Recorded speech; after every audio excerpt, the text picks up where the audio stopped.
Welcome to Mystic Realms Recap. Links are in the description below. Please show some love of the author and me. On to the show. Come on, stop pretending, kid. It's only been a while since we last met, and you've already made so much progress. I was really right about you. Let me introduce you to Master Rosen. His proud disciple Gryffindor has already reached the peak of level 19, only one step away from the legendary realm. Learn well from him. Stop being a jack of all trades and embarrassing me, Anduin said while pulling Lin Li towards him and introducing him to the skinny old man beside him. He sounded extremely proud and smug, like a person out to anger others. Master Rosen, Lin Li greeted. Although he had never met Rosen before, he knew his disciple, Gryffindor.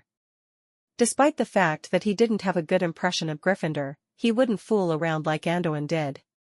Master Rosen seemed to be in his 60s, and he was extremely skinny with his head full of white hair. His face was covered in wrinkles, and apart from the sharp and menacing gaze in his eyes, he seemed just like an ordinary old man.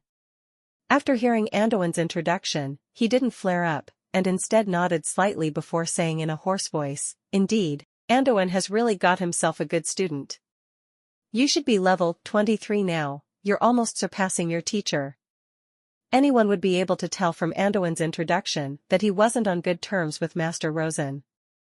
There was no expression on Lin Li's face, but he kept his guard up and carefully observed Rosen.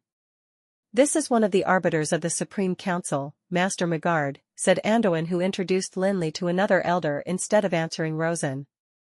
"Master Magard," Lin Li said with raised brows. From the moment he entered the door, he felt that Master Anduin, who used to be mysterious to him, was at the same level as him, level 23. Although he looked just like an ordinary old man, he was at level 23. However, he could not tell what Master Magard's level was, but that meant that he was probably in the sanctuary realm. Another thing that caught Lin Li's attention was Magard's identity as one of the arbiters of the Supreme Council. If he remembered correctly, Anduin and Rosen were both members of the Supreme Council and seemed to be fighting for the position of an arbiter. Lin Li wondered if the two of them had taken part in the mission, this time for the sake of their competition. It seemed that Aldwin was waiting for him. Given their abilities, it would be effortless for them to snatch the key from the Sword Sage of the Storm. Of course, in this world, not everything was up to the Supreme Council, and they also had their concerns when it came to making decisions. The Supreme Council had also developed an interest in Osric's mausoleum. Hence, it was no wonder that Aldwin would seem displeased. "Well, very good, Anduin has produced a good student."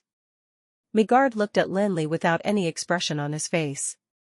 It seemed that Lin Li's abilities, which were not proportionate to his age, did not make him feel the slightest surprise.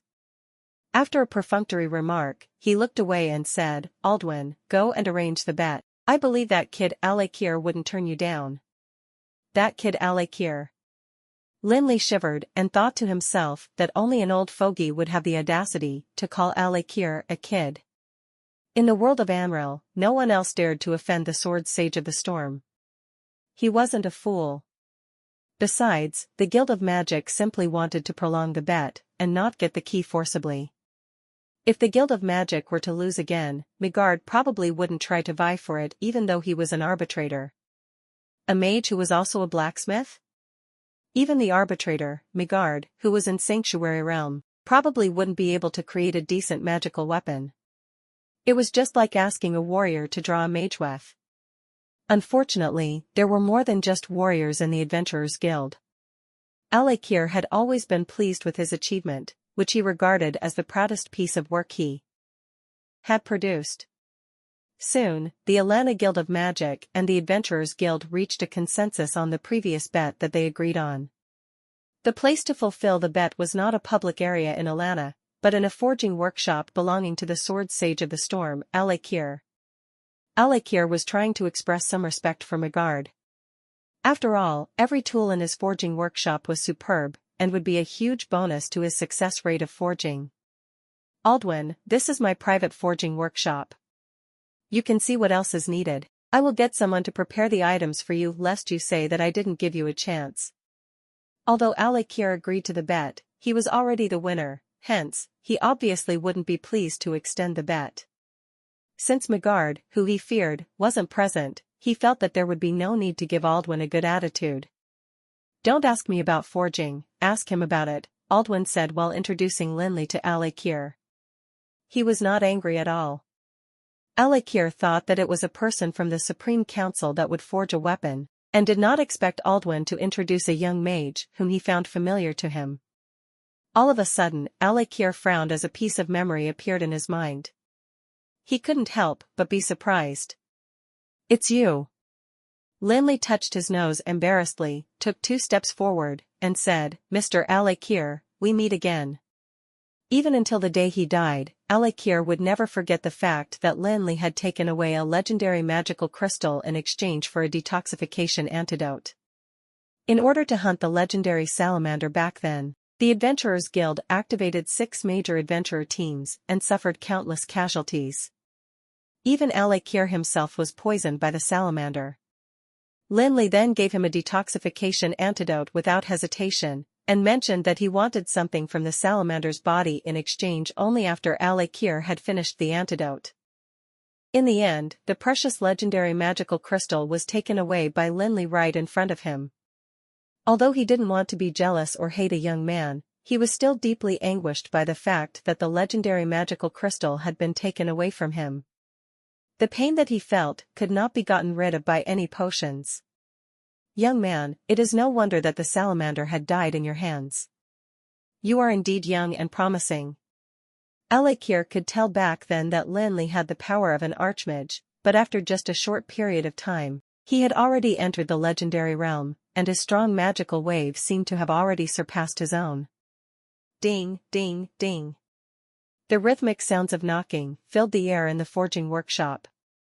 Upon hearing the crisp and melodious sounds, the members of the Adventurers Guild, including the smithing master Isekaied, all got a great shock.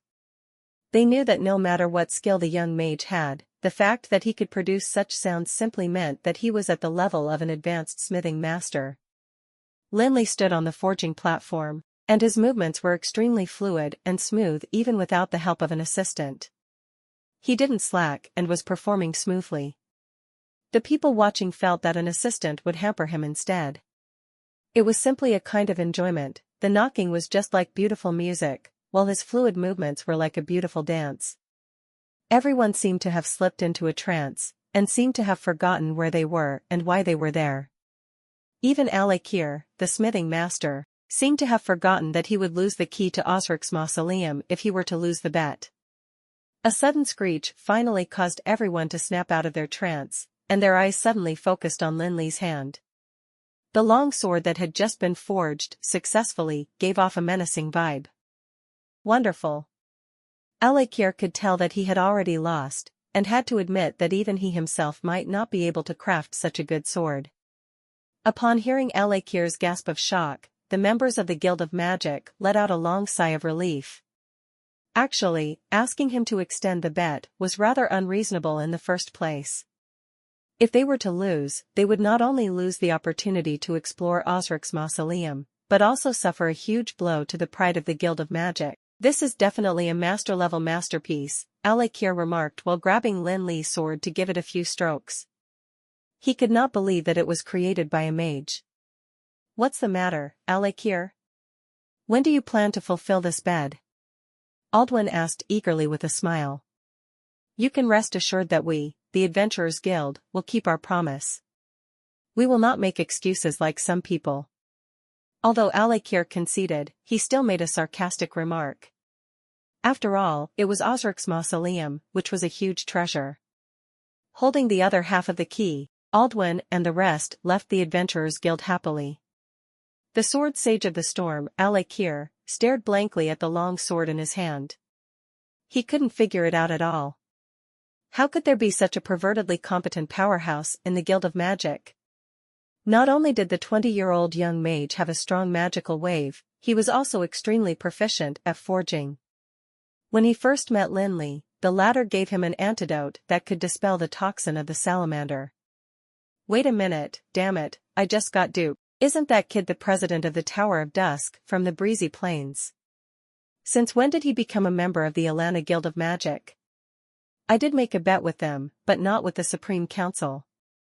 Isekaied flung the sword at the anvil, after which it suddenly flashed and got split into two by the sword. What a fracking good sword. Isekaied's only consolation now was the master-level sword that had just been created. In the Alana Guild of Magic, the two key halves could finally be brought together. However, Aldwin and Macklin, who had been waiting for a long time, did not feel that pleased, because the fact that Megard was there meant that they would not be the only ones exploring Osric's mausoleum. Of course, on the other hand, Anduin's, Rosen's, and Megard's presence gave them more confidence in exploring Osric's mausoleum because they were all experienced. After all, the High Lord Osric was also an arrogant man during the Dark Age, and wouldn't just let anyone into his mausoleum. When the group returned to the Alana Guild of Magic, the first thing they did was to report the news to Megard, who had been waiting too. Anduin, who had witnessed the process of Lin Li forging in person, was naturally proud of his good judgment and wisdom. Of course, he also compared Lin Li to Rosen's disciple, Gryffindor. However, after hearing the news, Megard didn't seem excited at all. Instead, he stared at Lin Li and said, "The success this time is just to make up for your previous mistakes. No matter how strong you are, keeping to your promises should be a basic virtue. I hope you can take this as a lesson and learn from it." Everyone was shocked to hear Megard's words, and Anduin soon grew displeased. He frowned, and said, "Master Megard, your words seem to be a little inappropriate. Felix was the one who won that half of the key for us, and his contribution should not be undermined by your words." Anduin, how can you question the arbitrator's words? Felix once promised to help the Alana Guild of Magic win the bet before the deadline, but did he fulfill his promise?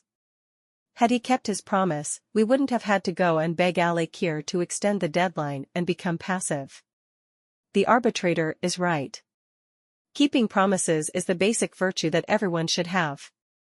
If President Felix can't even do that, I doubt he'd be capable of leading the Guild of Magic of Breezy Plains. As his teacher, you ought to be responsible too, Rosen said while staring at the table as he sat beside Megard. Is that so? Surely you knew where Felix was when we made that bet.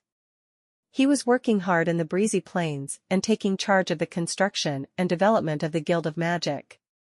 If it weren't for his efforts, would the Guild of Magic have gotten a steady footing in the Breezy Plains just by relying on the Supreme Council? Could we have developed to what we are now?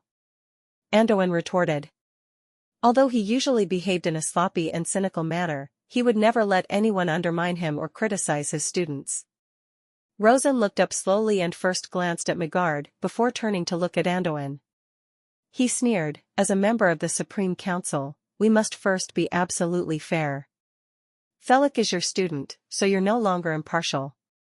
The excuse you made for him cannot be the reason for his breach of commitment. Since he couldn't be sure that he had the ability to fulfill his promise, he shouldn't have made it in the first place. Don't forget that he is the president of the Guild of Magic. He represents the Guild of Magic, the Supreme Council, and all mages." Aldwin and Macklin glanced at each other awkwardly. He was the one who invited Felix to help him, only to end up bringing more trouble to him before he could even thank him. However, Rosen sounded so self-righteous that no one could rebut him. "Rosen, stop trying to call names. Aren't you just jealous of me for having a better student than you? Mages are not prophets who know what will happen in the future and when it will take place. Besides, even if Felix had refused to help, would you have been able to find a smithing master? Wouldn't the outcome have been the same? Macklin, let me ask you, did you seek help from others after you looked for Mage Felix? Did you find anyone who's both a mage and a smithing master?" Anduin asked Macklin. Macklin thought to himself in despair, whom did I offend? You guys are from the Supreme Council, and you can fight and argue with each other however you'd like, but can you not implicate me? I'm just an archmage. Okay, Anduin, Felix is your student, I can understand why you're defending him, but don't forget that as a teacher, you should not only impart knowledge to your students, you should also teach them the right values. This matter is over, and what we have to do now is to consider the plan for exploring Osric's mausoleum, Megard said, putting an end to the topic when Anduin and Rosen were about to get into a heated argument. However, he clearly still felt that Anduin failed to teach his student well. In the end, Midgard was an arbitrator and a powerhouse of the sanctuary realm. Although Anduin was dissatisfied, he was left with no chance to continue to argue, because Midgard had put an end to the topic.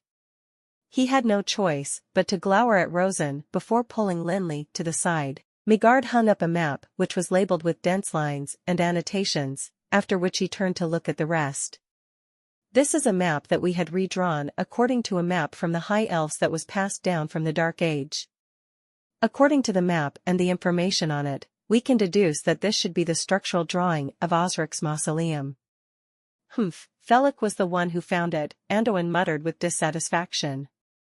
The map provided by Midgard was drawn according to the two rags that Lin Li had handed to Anduin back then. The High Elves didn't like boring lines or monotonous squares, and felt that their language was the only perfect one in this world.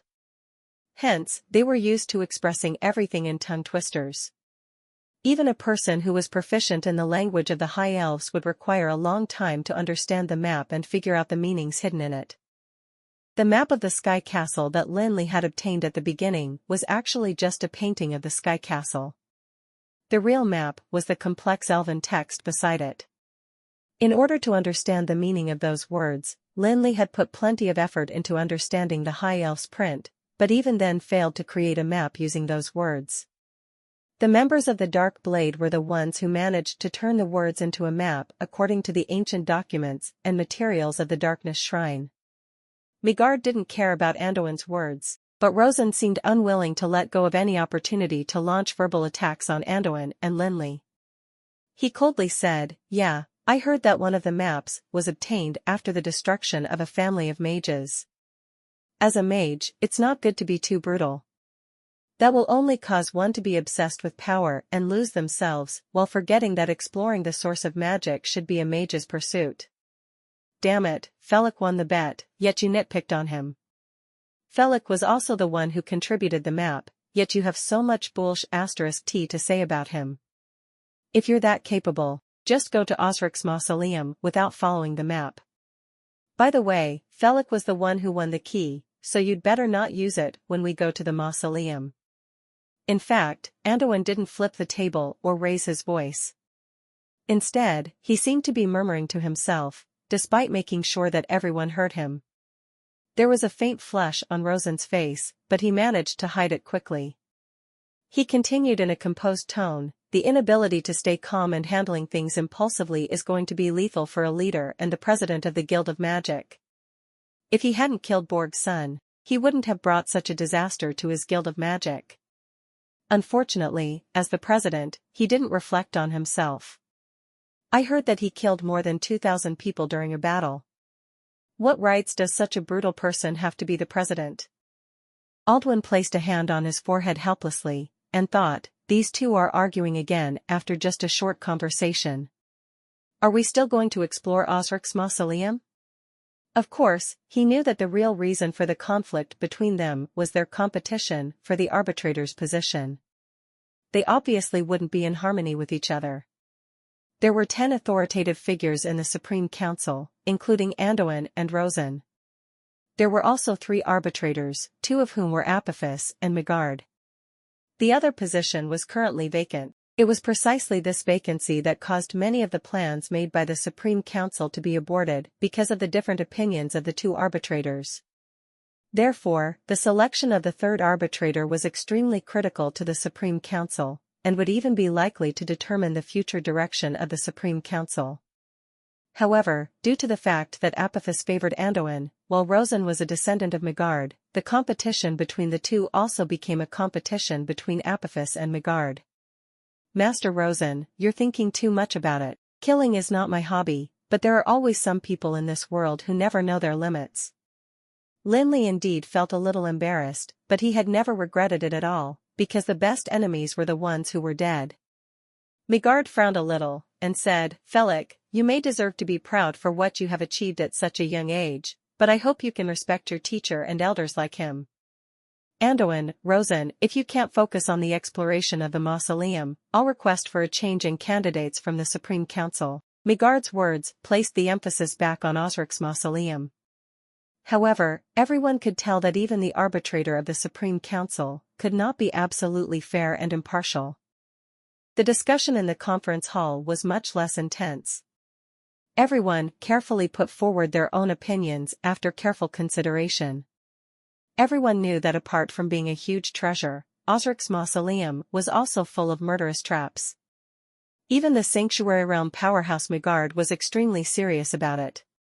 In fact, it would be no exaggeration to say that Osric's mausoleum was dangerous even for a deity. The choice of route, the strategies for handling the traps, and the plan to explore Osric's mausoleum were slowly written on paper. However, while even Macklin had voiced his opinions, Lin Li remained silent and listened. Of course, Lin Li wasn't clueless about Osric's mausoleum. After returning from the Haiga mountain range, apart from enhancing the strength of the Tower of Dusk, Lin Li spent most of his time studying Osric's mausoleum. After all, at that time, he didn't know that the Supreme Council would also be participating. If he were to cooperate only with the Alana Guild of Magic and not put in more efforts, he probably wouldn't even enter the Osric's mausoleum. However, the tension between Anduin and Rosen made Lin Li feel that he shouldn't reveal anything. Apart from his relationship with Anduin, Lin Li still had to consider the benefits and interests of the Tower of Dusk. If Rosen were to become the new arbitrator, he would probably go against the Tower of Dusk. However, the others were obviously not willing to let Lin Li off for remaining silent. President Felix, I heard that you have experience exploring the Sky Castle, so you'd definitely help give us a greater advantage if you were to become our vanguard, Rosen said in a slightly hoarse voice, giving everyone a great shock. His words were rather blatant. By asking Lin Li to be the vanguard, he was getting Lin Li to be at the front line and stay in front of the team to shield them from the bullets. Although the young Lin Li was at level 23, Osric's mausoleum was still incredibly dangerous. Even though they had the map of Osric's mausoleum, the High Elf's words might contain other hidden meanings that they had yet to discover. Lin Li glanced at the skinny Rosen, not feeling too surprised about his mention of the Sky Castle. Although the Supreme Council was no longer as strong as it was in the past, it was still the top force in Amril. They definitely knew about the high-profile visit to the Haiga mountain range, but Lin Li didn't expect Rosen to have developed such a strong prejudice against him. In fact, it wouldn't be an overstatement to say that Rosen didn't hide his displeasure with Lin Li. Rosen, I think you've been living in vain all these years. How could you have the cheek to say that? Why don't you get your disciple to go be at the vanguard? Anduin retorted as exasperation grew within him. Rosen did not show any weakness. He looked up at Anduin and said, Anduin, don't be so ridiculous. I have my reasons for making that suggestion. Osric is indeed the disciple of the immortal king. There must be some similarities between the mausoleum and the Sky Castle. Felix, who had been to the Sky Castle, is the best candidate for being at the vanguard. Similar? You said it yourself, it's similar. Similar is different from identical. Aren't you just eyeing Felix's Tower of Dusk? You just want your idiot of a student to take over. Anduin completely ignored Migard's presence and cursed his heart out at Rosen. Rosen was so infuriated that he had turned as red as a tomato. He then stood up and hollered at Anduin, you can disagree with my opinion, but you can't insult my character. Do you really think I'm scared of you? Anduin pulled out his magic staff and sneered, sure, I've long wanted to teach you a lesson. Have you guys had enough yet? Migard hollered. As Migard yelled, a huge mana wave suddenly broke out, causing everyone in the conference room to hold their breaths. Anduin and Rosen were no longer bickering. Instead, they began quivering and frowning, while the veins on their foreheads began bulging. It seemed that they were under tremendous pressure that was difficult to resist. Although Lin Li was frightened by the unparalleled, massive mana wave, he did not feel oppressed. Obviously, Migard was only targeting Anduin and Rosen. However, Lin Li could acutely sense that Anduin seemed to be having a hard time withstanding it. Enough, seems like we can't get peace today. Bring the maps home and study them carefully. I hope you guys can put in more effort on this tomorrow. A moment later, Migard finally put the mana wave away and placed a few scrolls on the table. He then stood up and left, not giving them a chance to speak at all.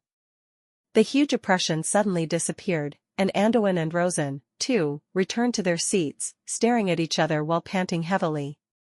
That was the difference between the sanctuary realm and the legendary realm, which were worlds apart. Even though they both had level 23 powers, they couldn't stand firm when faced with the powerhouse of the sanctuary realm. After a moment of rest, Rosen stood up again and glowered at Anduin before leaving the conference hall with a map. Damn it! Seeing that Rosen had already left, Anduin stood up while propping himself up against the table. However, he found it hard to leave. The meeting to formulate a plan for exploring Osric's mausoleum was hence temporarily suspended. After Macklin left, Lin Li and Anduin sat opposite each other. There was a map of Osric's mausoleum laid on the table in front of them. Can you tell me what the heck is going on?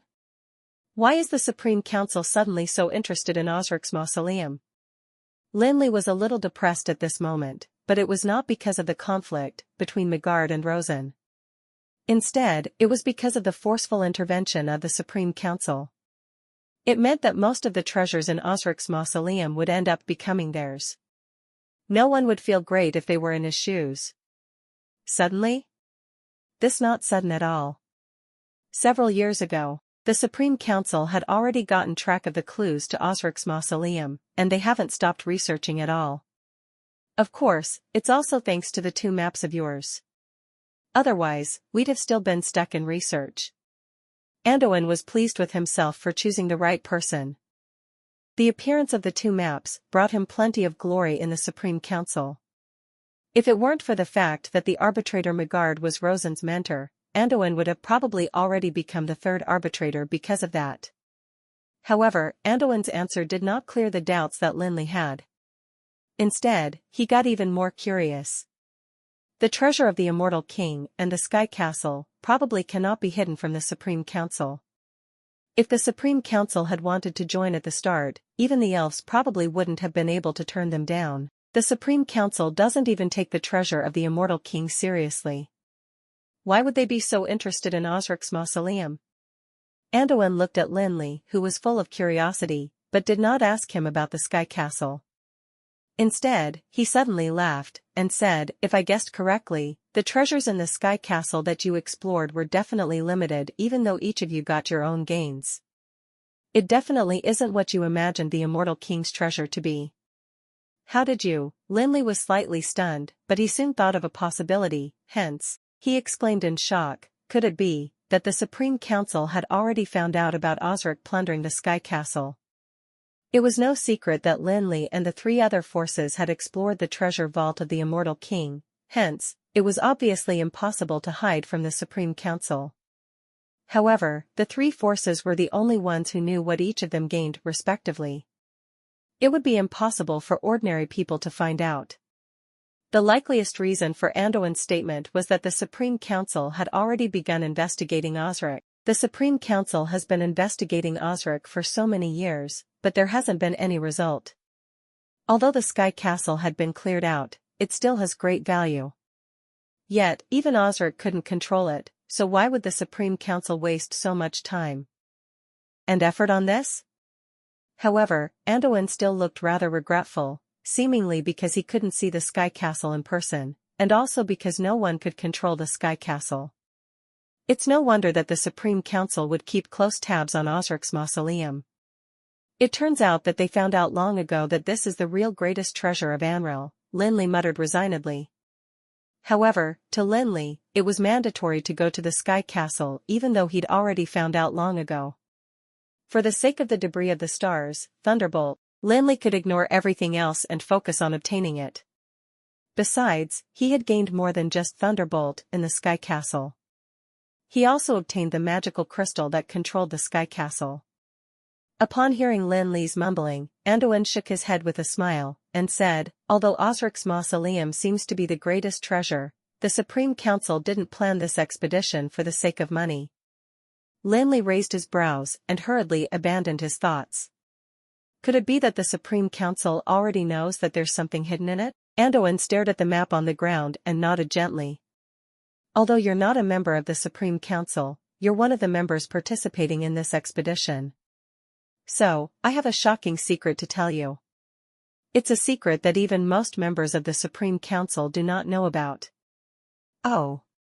Lin Li hurriedly concentrated and stared at Anduin, waiting to hear the amazing secret.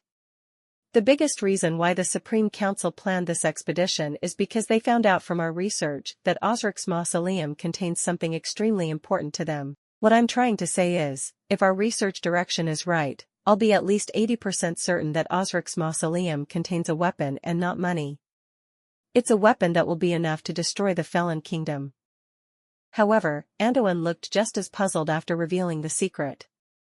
However, even I myself cannot imagine what kind of weapon would actually be able to destroy the entire Felon Kingdom. Damn it, upon hearing this, Lin Li's heart tensed up, and a look of worry flashed in his eyes. Weapon that could destroy the entire Felon Kingdom? The Felon Kingdom was not a small country, and despite having grown weaker over the years, they were still the strongest in Amril. However, Lin Li also knew that that was not impossible, because he had already become the master of Osric's eternal furnace, and also personally experienced the mania of that High Lord through the experience he had in the Sky Castle. The direction of research of the Supreme Council might really be correct because Canoris had once said that Osric had already moved all of the things that could be moved away from the eternal furnace and into his mausoleum. Hence, he reckoned that the mausoleum should contain the weapons that the eternal furnace lacked. Although everything was just based on speculation, Lin Li could not help but be worried. According to various information, he deduced that the debris of the stars, nothingness, was very likely to be in Osric's mausoleum too. That was what he was the most concerned about. If the item that the Supreme Council was looking for had something to do with the debris of the stars, it wouldn't be a good thing for Lin Li. Lin Li had once had all of the debris of the stars and the stars of fury. Hence, he had a deep understanding of the power of the debris of the stars. Although nothingness was not the most powerful of the 7 pieces of the debris of the stars, it was powerful enough to make even the dragon of destruction tremble. Hence, it was likely for the Felon Kingdom to be destroyed by it too. Although the real stars of fury was required for all of its power to be released, the immortal king could use mana to condense it. Even if Osric couldn't do it, there would probably be other methods. For the expedition to Osric's mausoleum, Lin Li might not care about the powerful weapon that was powerful enough to destroy Felon Kingdom, but he had to obtain the debris of the stars, nothingness. If there was any connection between the two, a conflict between Lin Li and the Supreme Council would be inevitable. After all, nothingness was too important to him. However, the arbitrator Magard was at least in the sanctuary realm, and was much more formidable than Lin Li, a legendary mage. Did the Supreme Council participate in the exploration of Osric's mausoleum, this time for the sake of that powerful weapon? It's no longer the Dark Age now, what do they need such a powerful and destructive weapon for? Lin Li thought about it for a long while, but he didn't reveal what he was thinking. Although Anduin was his teacher, the latter was also one of the authoritative figures of the Supreme Council. Hence, he was afraid that he might put Anduin in a spot. Of course, this is just a speculation. After all, the information we have is still too little. Most of the precious documents from the Dark Age have been destroyed during the war. Even though I'm a so-called powerful High Elven expert, I can only find out bits and pieces of information about that year. No one can be sure whether the weapon really exists or not. I also hope that our guess is wrong. Anduin shook his head helplessly, but he didn't seem smug about his research results. Staring at Anduin, who was suddenly sorrowful and benevolent, Lin Li had no choice but to wait in silence, because he knew very well that Anduin's expectations wouldn't come true. Lin Li had no idea in what form the powerful and terrifyingly destructive weapon came, but he could basically confirm its existence. His only hope was for it not to be related to the debris of the stars, nothingness. It's best to keep something like this buried in the ground forever. Otherwise, it would bring a disaster upon Amril. Seriously, a weapon capable of destroying Felon Kingdom. What has that lunatic Osric done before? Anduin grumbled, but unfortunately, even as one of the top 10 authoritative figures of the Supreme Council, he did not have enough power to influence the decisions of the Supreme Council. Although Lin Li had discovered some fresh information from Anduin, Lin Li was in fact more worried. How was he supposed to handle the relationship with the Supreme Council? If there was any link between the debris of the stars, nothingness, and the item they wanted, how was he supposed to deal with that? Lin Li left Anduin's room while questions flooded his brain. He walked while thinking about the countermeasures he could take. "Dear guest, your room is," he suddenly heard someone who seemed to be calling him. Hence, he stopped and turned around, only to see a middle-aged mage who was staring at him with his eyes wide open. "Faye." "Felix," Darian called out, staring at the young mage Lin Li with confusion. "Isn't this that country boy from Gerosis?" Macklin had told Darian to carefully serve the distinguished guest, but the latter had not expected the guest to be Lin Li. Darian definitely wouldn't forget the young mage in front of him, because like Jirian, he, too, came from the Gerosis Guild of Magic, and even almost caused his only nephew, Madrick, to die because of a lowly servant. Darian also knew that Mage Felix from Gerosis left to go to the Breezy Plains, where he then became the president of the Guild of Magic that was newly established in the Breezy Plains. At that time, he also made a bet with his friends about when Lin Li, the country boy, would return to his hometown Gerosis from the Breezy Plains in a pathetic manner. However, Lin Li didn't end up in a pathetic state, and in fact even became the most prestigious guest here, on top of being the president of the Breezy Plains Guild of Magic. "Oh, Mage Darian, were you calling me just now?" Lin Li asked indifferently after seeing that Darian had been silent for a long time. Darian finally snapped out of his trance, and suppressed the anxiety within him. "Yes, yes. President Felix, you're headed in the wrong direction. Your room is here, please follow me." It felt like he was put on the same status as Aldwin. Darian thought, how is that possible?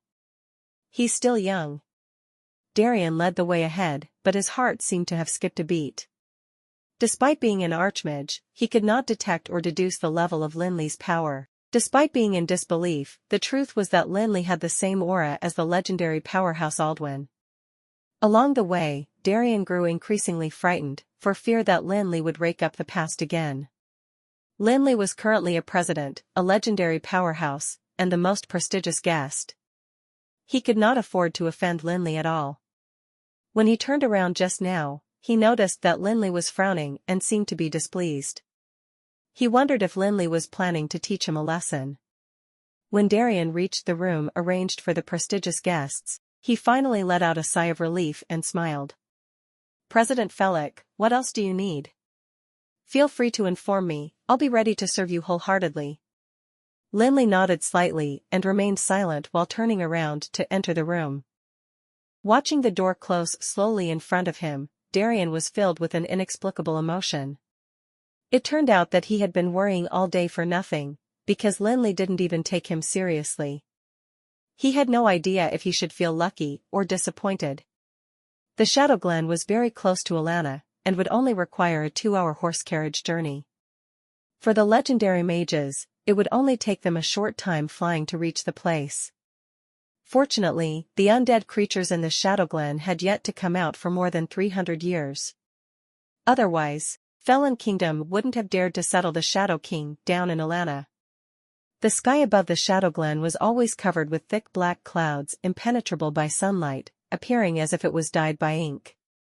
Although there were plenty of mountains and rivers in the area, there were also lots of yellow weeds. There were no signs of life at all, and it was as if all of the moisture had been removed by the high temperatures. There would be gusts of cold wind blowing out of the Shadow Glen every now and then, blowing up the withered tree leaves. It added a touch of loneliness and danger to the Shadow Glen. Outside the Shadow Glen, more than 200 archmages were standing neatly in a fixed formation, seemingly all ready to enter the horrendous and terrifying Shadow Glen of the undead creatures. The president of the Guild of Magic, Aldwin, was standing right in front of the team and speaking to them. Everyone was paying attention to what he was saying, and none of them dared to make a single sound. The elite group of mages from the Alana Guild of Magic were all famous in Felon Kingdom and Amrel. Even the weakest archmages were at level 16, and there were plenty of level 19 archmages who were nearing the legendary level. Not far behind the mages, there were several figures floating in the air, led by the arbitrator Magard, who was between Anduin and Rosen. Under Magard's suppression, Anduin and Rosen were no longer bickering with each other, and simply stared daggers at each other occasionally. Lin Li followed Anduin and looked down at the Alana mages, thinking to himself, it's no wonder that the Alana Guild of Magic is worthy of being the leader of all the guilds of magic in Amrel. These elites are far superior to those of the Dark Blade and the Manhwa family. Moreover, even if the Manhwa family were to use all of the magical equipment obtained from the Sky Castle against those mages, they might not be able to compare to the elites at all. Although the Pharaoh's robe and Dark Moon staff used to be the standard equipment of the High Elf's Magic Legion, the equipment of Alana's mages was not inferior, either. The magic robes were called magic net robes, because the master-level magewets drawn on them could completely resist offensive spells below level 15. It could even convert the power of the offensive spells into pure mana for the wearer. The magic staff in their hands were different from the Dark Moon staff that belonged to the High Elves. It was named the Crescent Staff because it signified removing all evil and tyranny and bringing peace to humanity. The power of the Crescent Staff was not weaker than that of the Dark Moon Staff, for it could also maximize the power of mana while minimizing the consumption. It was said that the equipment of the mages of Alana had come directly from the Supreme Council.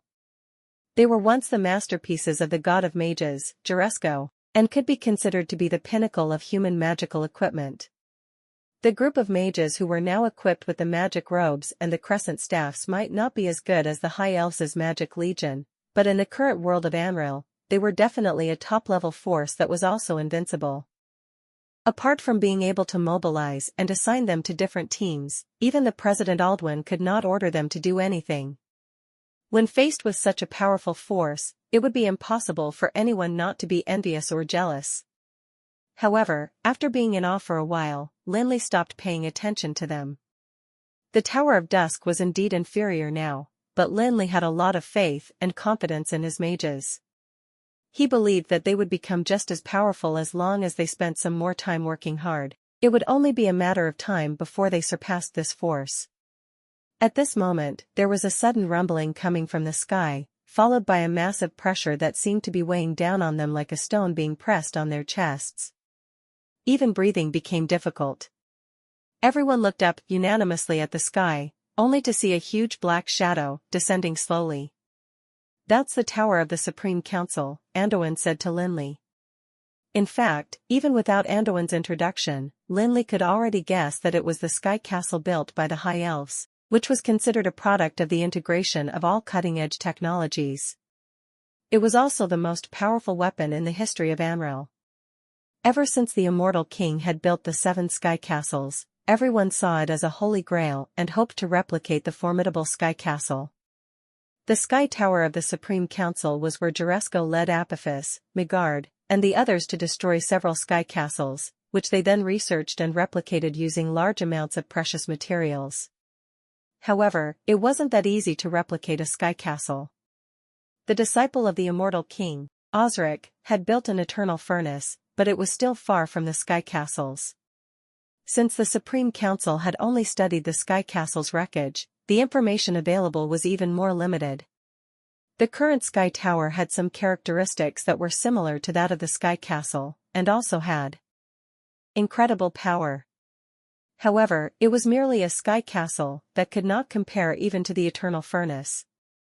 Of course, in the eyes of those who had never seen the Sky Castle, the spectacular view of the Sky Tower descending was still very shocking. Even Lin Li, who had already explored the Sky Castle and controlled the Eternal Furnace, could not help but feel excited at the sight of the descending Sky Tower. The Sky Tower descended slowly with infinite power. The iron-like bottom was glistening with countless bright rays of light and runes, and exuding terrifying mana waves. Finally, the bottom of the tower touched the thick black mist that seemed to be eternally not dispersible, while everyone watched on. All of a sudden, at the base of the Sky Tower, a dazzling ray of light burst out, and the eternal black mist that had been present for more than 1,300 years quickly dispersed like ice and snow melting in the sun. There was then a loud bang, and the black mist landed on the cliff of the Shadow Glen. Everyone followed the arbitrator, Magard, and flew towards the Sky Tower. The huge tower that descended from the sky began to get clearer as Lin Li managed to see more of it in detail. The huge base of the sky tower was like a large round plaza. There seemed to be a large six-pointed star being drawn on the ground, with the main body of the tower in the center of it. In each of the 6 corners of the six-pointed star, a magic tower with a height of more than 20 meters was erected. The top of the magic towers was embellished with large magical gemstones that were of various colors and symbolized the 6 elements of darkness, earth, fire, water, wind, and light. When Lin Li flew closer, he saw the mageweths on the 6-pointed star array and the magic tower, after which he knew that the magical gemstones were not simply symbols. The Sunray mageweth and Water mageweth were all top, master-level mageweths, which already approached the guru level. The attacking power of each magic tower was not weaker than powerful legendary magic. What was more exaggerated was that the fusion of elements between the magic towers would allow 2 or 3, or even 6, mageweths to be fused together to jointly cast more powerful elemental magic through alchemy. Is this the most powerful weapon in the Sky Tower? Lin Li had to admit that the power of those 6 towers was indeed barely comparable. Since he was lacking part of the weapon for the eternal furnace, it was hard for Lin Li to imagine what kind of weapon which could destroy the felon kingdom Osric had created. Of course, increased power also meant severe magic depletion. However, Lin Li believed that it would be impossible for the Supreme Council to build a sky tower or create weapons that could only be used once or twice per tower. In that case, the mana source of the Sky Tower would probably have to at least be on the same level as the dragon crystal of the ancient Wyrm. As one of the tyrants of the prehistoric times, the power that an ancient Wyrm had was far greater than that of the Wyrms. Even an ordinary ancient Wyrm had power of the sanctuary realm. The eternal furnace that Lin Li held had the magical crystal belonging to a fire element ancient Wyrm as the mana source. Although there was no trace of ancient Wyrms in the land of Amril anymore, Juresco had broken through several sky castles in a row and still had to worry about a powerful mana source. Landing in the plaza, Lin Li looked at the central tower in the plaza and felt like he had returned to the sky castle. He began to doubt if the Supreme Council had dug up the central tower of some sky castle. After entering the hall of the sky tower, Lin Li could not help but swallow his saliva. The giant magical crystal in the middle of the hall was much larger than the one that the elves had taken away from the Sky Castle. It was no wonder that the Supreme Council wouldn't be tempted by the gains in the Sky Castle. As everyone approached the crystal ball, they could see everything going on in the Shadow Glen. Lin Li could even see the cave that he had used. "You may begin now," Migard said to Aldwin calmly. On the ground, the elite group of mages of Alana finally waited for the orders to attack. More than 200 mages who wore magic net robes and held crescent staffs walked towards the Shadow Glen. The descent of the Sky Tower had long awakened the undead creatures in the Shadow Glen, and the black mist that had been dispersed gathered and condensed again. However, it was much thinner this time. Countless skeletal warriors crawled out of the mud, ricketing their bodies and holding rusty iron swords. They then gathered at the opening of the Shadow Glen as if they wanted to stop the intruders. Unfortunately, the low-level undead creatures were strengthened neither by the power of the debris of the stars, gloomy dark, nor by psychic arrays. Even though they had been hibernating in the ground for countless years, they were still decaying skeletal warriors. The soul fire was flickering faintly, while the bones in the mud were creaking and crackling. The rust of the iron sword would also peel off from time to time. The mages' figures appeared with tidy footsteps, and before the skeletal warriors even managed to raise the rusty swords, the overwhelming magic had begun to roar. The skeletal warriors in front of the elite group of mages from Alana were all of the lowest level, and could not take their blows at all. Even a staff would be enough to smash them into bits, what more magic? In an instant, the skeletal warriors, which had just gathered, fell onto the ground like harvested crops, covering the ground with their grey bones. They could not stop the intruders at all, and their most powerful retaliation was the mere action of using their bones to hinder the intruders' path. Staring at everything that was going on in the Shadow Glen, Lin Li suddenly found everything familiar, but it was not because of his previous trial there. Instead, it was because of the experience he had in the world of undead creatures in the seven-realm spiral. Since both places were occupied by undead creatures, shouldn't there be some similarities? Lin Li casually found an explanation for it before continuing to watch the battle between the mages. The large number of skeletal warriors, which gathered at the beginning, did not even manage to hamper the mages in the slightest. After they were ripped and broken into bones, the skeletal warriors that crawled up no longer posed any threat to the mages. In fact, they even got crushed by the mages as soon as they appeared. However, there were more than just low-level undead creatures like the skeletal warriors in the Shadow Glen. As the elite mages delved deeper, they finally began to hear a sharp cry that came from the depths of the Shadow Glen. Together with the deafening sound, the shadows dashed towards the mages and pounced on them brutally. Vampires could be regarded as advanced undead creatures, which were mostly of level 10 to level 15. However, it was rare for them to have broken through level 15. Of course, breaking through to the legendary level would be too difficult for vampires. Norfeller managed to break through because he ingested the dragon's blood. Most vampires would not experience the same thing. The dozens of vampires that suddenly appeared in front of him were all formidable, even though few of them had broken through level 15. However, the elite mages were unfazed, and it seemed that the group of vampires was just like the decaying and weak skeletal warriors to them. The reality also proved that the only difference between a vampire and a skeletal warrior was the former's ability to fly in the sky.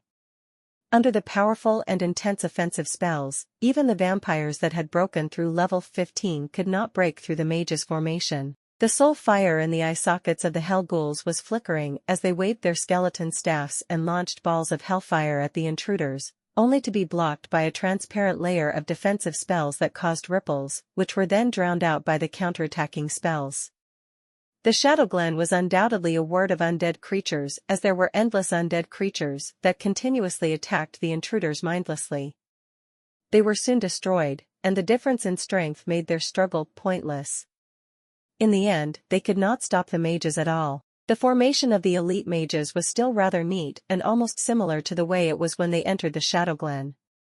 All of them were advancing at the same pace and marching towards the depths of the Shadow Glen, destroying everything in their path, be it the skeletal warriors, vampires, or hell ghouls. However, the Shadow Glen could survive in the Felon Kingdom for so many years not only because it was powerful, but also because all of its parasites had been completely eliminated. Finally, the elite mages of Alana stopped because they met a true undead army that formed in front of them. The skeletal warriors were still at the forefront, but they were significantly stronger than those which climbed out of the mud. Although they were still undead creatures of the lowest level, every bone of theirs was bright and intricate like a jade carving. The long swords held by the skeletal warriors were also glistening coldly like they had just been forged. The countless skeletal warriors did seem rather terrifying. Above the skeletal warriors were countless black shadows, revolving around them and making sharp and shrill sounds as if declaring their thirst for blood. The mages seemed to have already been laid out as a feast for them. Hell! The roar that seemed to have come from their souls rang in the ears of the mages, and even caused them to slip into a short trance. It was as if their souls had been shaken out of their bodies. At the same time, the undead army also began moving as they raised their long swords in their hands, and began charging towards the mages. The vampires in the sky turned into black rays of lightning and darted towards the mages with a whistling sound. The deathfire bombs behind the skeletal warriors were swarming towards the mages like a thunderstorm, together with bone spears, poison, and all sorts of necromagic spells. A fight broke out in an instant, and colorful rays of magic flickered endlessly while the roar of magic explosions echoed in the Shadow Glen. This time, it was a genuine battle that was definitely not as easy as the previous ones. The mages felt pressured because of the strength and number of the creatures. Looking at the fierce battle below, even Aldwin and Macklin began to tense up. This force was the pillar of the Alana Guild of Magic, and they knew that the emergence of the undead army meant that the master of the Shadow Glen had already been awakened. Lin Li could understand why Aldwin was feeling nervous. If his team from the Tower of Dusk was present, he would have already joined in because he was well aware that the nurturing of every mage and the powerful forces was not easy at all. Individual strength was one aspect, but more importantly, it also required mutual trust and chemistry between the members. This trust and tacit understanding could only be developed after going through plenty of life and death situations where they shared weal and woe. Under the impact of the undead army, the formation of the mage remained the same, and even became denser. Layers of defensive magic shrouded them and formed an unbreakable fortress. Although the advancement of the mages had been stopped, they were still like a reef in the tides, standing still and strong. The mages entrusted their lives and safety to their comrades, and devoted themselves to attacking the surrounding undead army using offensive spells. Countless magic spells were darting out around the mages, bombarding the countless undead creatures and destroying them. However, in the blink of an eye, more undead creatures came in to refill the space. The whole process was repeated again, and the mages continuously crushed the undead creatures like a grinder. However, this situation did not last long. Suddenly, an extremely terrifying power of death surged from the depths of the Shadow Glen. Even the battle-hardened mages felt somehow nervous as their hearts beat rapidly. The entire array seemed to have paused a little too. A large figure emerged from the mist, and flew over the heads of the undead army before rushing toward the mages who were surrounded by the undead creatures. "Ignorant humans, you will pay for what you have done." An angry roar filled the minds of all mages. At this time, the mages clearly saw that the huge figure that was approaching them turned out to be an actual humorous WYRM. Before they could react, the dark green dragon's breath had spewed out of the mouth of the humorous WYRM like a hurricane, covering the sky above them. However, the elite group of mages from the Alana Guild of Magic was a well-known force in Amril, not only because they had excellent equipment, but also because of their excellent strength. They managed to obtain their current status because of the combat qualities that they had cultivated after numerous trials of life and death. Their momentary trance was due to the difference in strength, but after sobering up, they were not in the least bit terrified, and were instead full of the intent to fight despite knowing how strong the enemies were. The dragon breath cast down, causing layers of defensive magic to burst instantaneously. If it were another team, they'd probably run away or wait for death to take them away. However, the mages did not show a trace of panic, and instead rapidly put up the layers of defense again. In the end, 40 mages cast a legendary defensive spell by combining their magic, thus terminating the dragon breath attack. Joint spells. "Seems like you guys have indeed spent a lot of energy and time training," the arbitrator Megard remarked in awe after watching their performance, which was rare of him. Although there was a look of worry on Aldwin's face, he seemed rather smug and proud after hearing Megard's compliment. Joint casting was one of the strongest methods used by the High Elf's Magic Legion, which was comparable to the prehistoric magical beasts in power.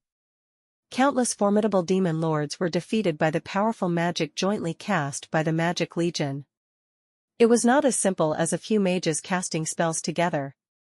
For 40 mages to cast magic spells in sync, it required a high level of tacit understanding. The fine control of the magic output was mandatory as well. It would be impossible to achieve such a result without tens of thousands of attempts during practice. However, the joint casting of legendary defensive magic did not make the mages truly invincible, because they were not facing an ordinary humorous WYRM, but the undead lord of the Shadow Glen. Ever since they entered, the mages had been having a smooth sailing journey, despite being surrounded by the undead army. Now that they were facing the attack of the humorous WYRM, they truly felt a little powerless. Lin Li looked at the humorous WYRM hovering over the heads of the mages, feeling a sense of familiarity. He remembered that the humorous WYRM in the Seven Realm Spiral seemed to be the only one that became an undead lord.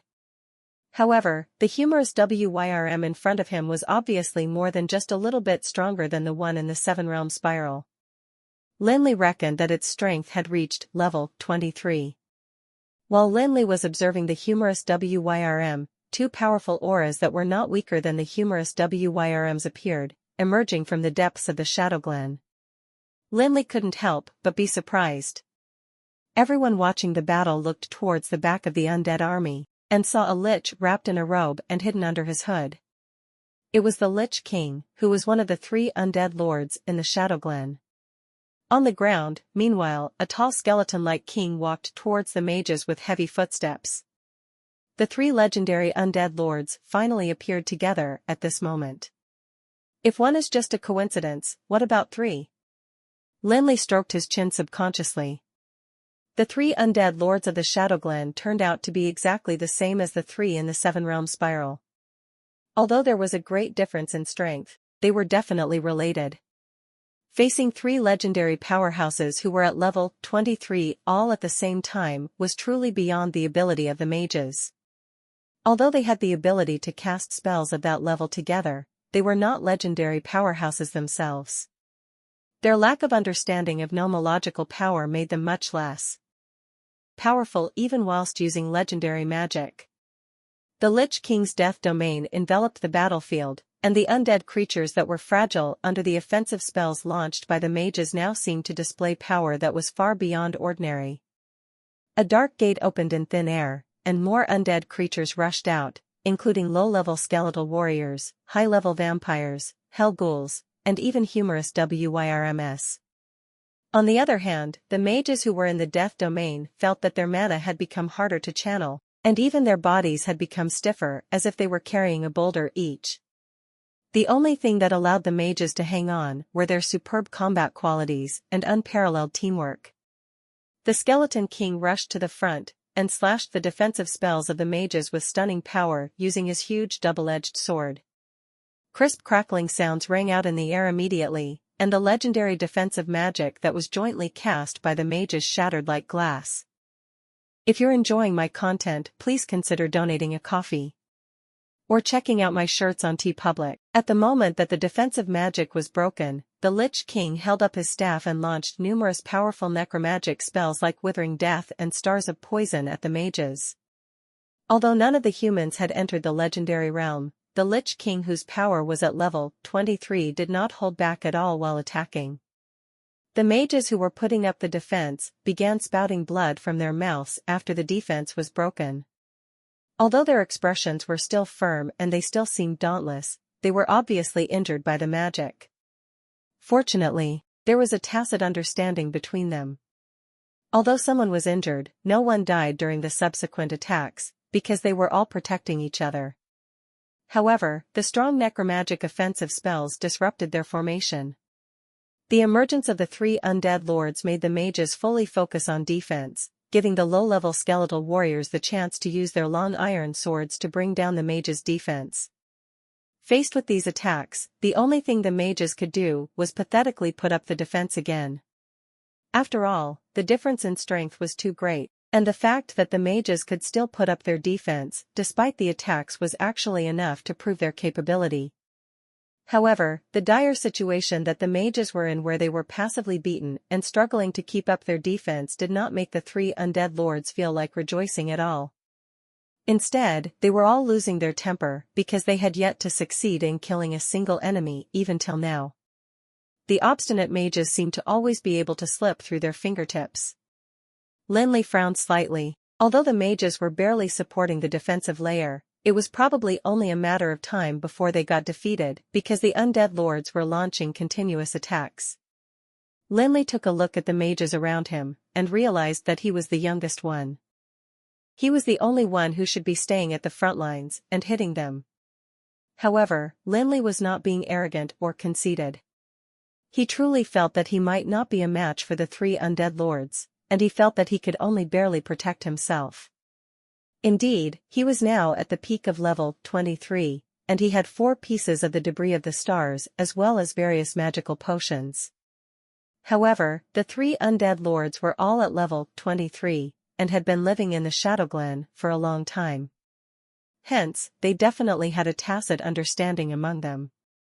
Lin Li hesitated, and was stuck thinking whether he should take action. Meanwhile, Aldwin and Macklin were obviously anxious.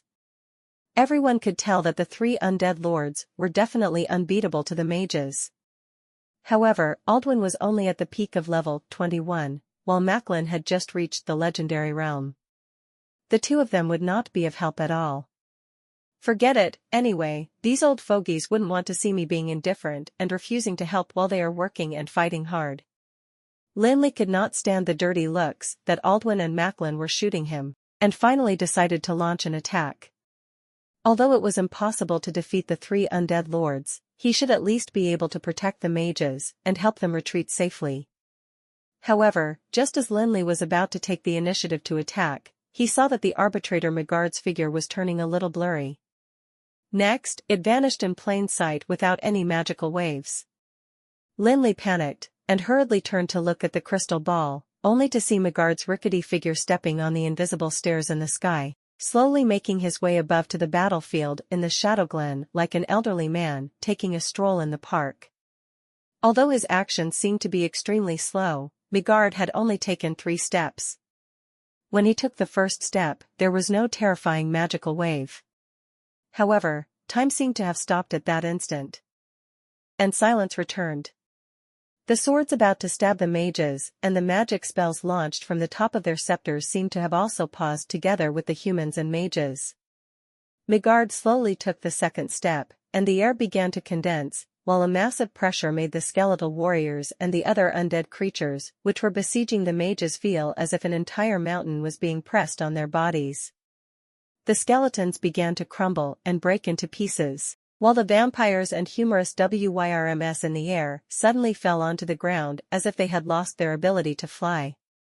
After taking the third step, Megard arrived at the top of the battlefield, and as his feet slowly landed, the powerful death domain of the Lich King that was shrouding the battlefield collapsed, while the tide of death that was continuously summoning undead creatures seemed to have lost its connection with the Lich King as the tide gradually dispersed.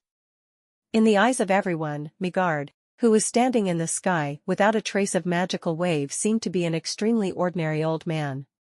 However, the undead creatures in the Shadow Glen and the human mages, including Lin Li and the rest who were watching the battle, seemed to have seen a descending god.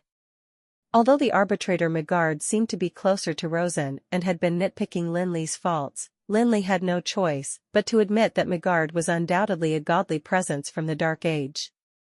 Even through the crystal ball, he could clearly feel that the Megard was extremely majestic and domineering. The appearance of Megard caused the two opposing parties of the intense battle to slow down, but unlike the undead creatures, the mages did not seem to have been affected by the power of this arbitrator. However, the mages did not continue attacking the undead creatures, because the appearance of the arbitrator meant that the remaining battle no longer belonged to them. They decided to take the chance to retreat from the battlefield and move out of the Shadow Glen. Megard gently raised the staff in his hand, and a huge wave of unparalleled mana burst out of his skinny body, instantly forming a huge magic vortex over the Shadow Glen. Lin Li and others were observing it through the crystal ball, but the 3 undead lords in the Shadow Glen, as well as the countless undead creatures, seemed to have no choice but to face the horror caused by the mana. The 3 undead lords yelled menacingly at the same time, causing the frail human mages to feel threatened again. As the Lich King swiftly chanted the strongest spell that he had mastered, the huge black gem on top of the staff in his hand was covered in cracks under the induction of mana. The humorous WYRM spread its wings open and opened its mouth at the sky while continuously accumulating destructive power. The body of the skeletal king was also emitting a strong death aura at this moment. It then flew up into the sky as if it were going against Megard. The 3 undead lords with powerful strength of level 23 seemed to also be exuding their own power now because the great sense of threat told them that they would only be facing complete destruction in the end if they did not stop the old mage. However, Megard did not give the 3 undead lords a chance at all. Instead, he raised the staff gently before putting it down again, causing a dazzling ray of light to flash in the sky above the Shadow Glen. Lin Li was immediately shocked, for he was not unfamiliar with that spell. When he was in Tutankhamun's hut, he had seen the god of mages, Juresko, releasing that magic spell through the spacetime beacon spell. It was a level 25 magic which had extremely harsh requirements for mental strength, in addition to requiring a massive amount of mana. When he saw Juresko's starfall, Lin Li got a great shock. After casting an equally powerful legendary magic, the god of mages immediately released the level 25 starfall without rest. It was simply something that was unachievable by humans. The arbitrator Megard might not be able to emulate Juresco, but when he released the level 25 starfall at this moment, it seemed extremely effortless. Is this the power of a sanctuary master? Lin Li was filled with desire to advance to the sanctuary realm while also feeling horrified. Staring at Megard's skinny figure, Lin Li could even imagine the scene of Megard overthrowing the mighty high elves during the Dark Age. No matter how biased Megard was towards Rosen in the past few days, Lin Li still found him extremely tall and majestic. Even Anduin and Rosen, who were in frequent contact with Megard, were filled with infinite awe and admiration towards his abilities and his contributions to the human race. Above the Shadow Glen, the three undead lords exerted all their strength and rushed towards Megard. However, before the three undead lords could even reach him, the shining stars descended with a whistling sound. Boom! A meteor hit the back of the humorous Wyrm, causing its body to sink all of a sudden. However, the countless beautiful and dazzling, shining meteors created a nightmare for the three undead lords. The meteor shower was beautiful, but when it fell on their heads, there was nothing beautiful about it. The entire battlefield and half of Starfall were in the attacking range of the falling stars.